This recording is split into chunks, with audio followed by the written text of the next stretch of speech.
Kembali bersama RW Channel, Education and Art. Apakah realitas itu pengetahuan makna hidup?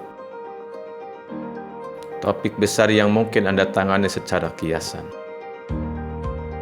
Menjelaskan keberadaan sebagai perjalanan menyusuri jalan atau melintasi laut, mendaki, perang, buku, utas tali, permainan, jendela peluang, atau kilatan api yang berumur terlalu pendek.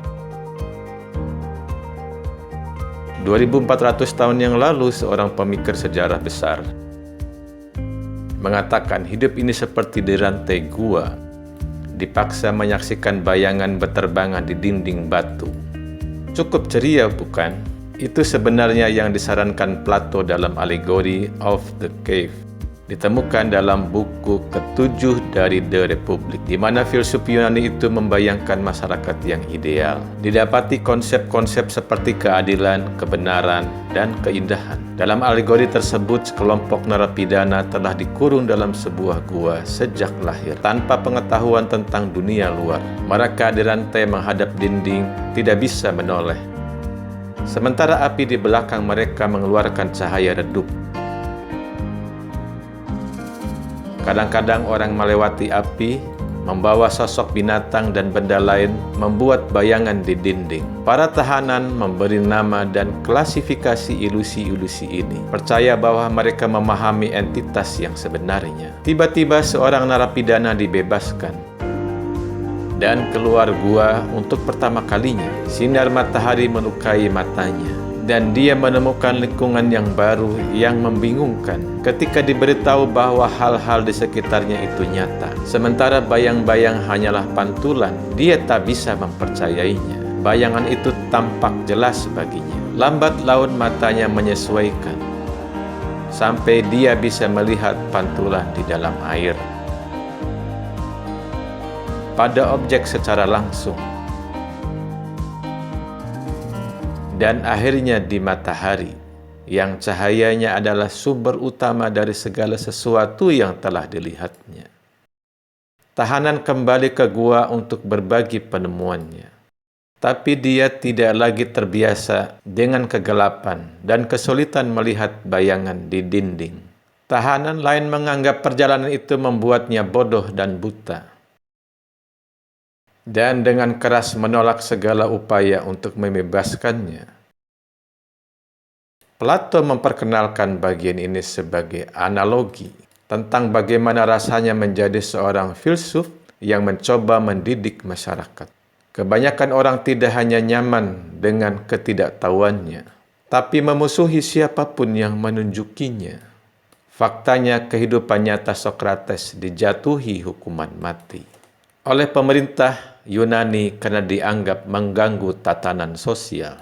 Dan muridnya Plato menghabiskan banyak waktu untuk The Republic, meremehkan demokrasi Athena, dan mempromosikan aturan oleh raja filsuf.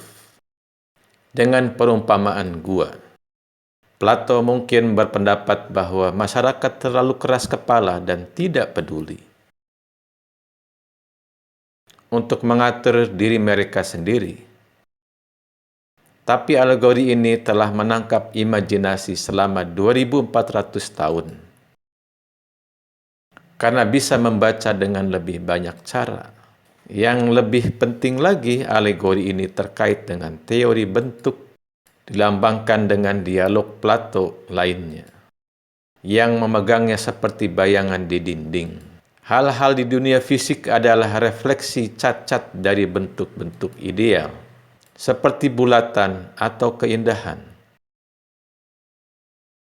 Dengan cara ini, gua itu meninggalkan banyak pertanyaan mendesak, termasuk asal-muasal ilmu, masalah representasi, dan sifat realitas itu sendiri. Bagi para teolog, bentuk ideal ada di pikiran seorang pencipta. Bagi filsuf bahasa, melihat bentuk sebagai konsep linguistik. Teori tersebut menggambarkan masalah pengelompokan hal-hal konkret di bawah istilah-istilah abstrak. Dan yang lainnya masih bertanya-tanya, apakah kita benar-benar bisa mengetahuinya? Bahwa hal-hal di luar gua lebih nyata daripada bayang-bayang. Dan saat kita menjalani hidup kita, bisakah kita meyakini dengan apa yang kita ketahui?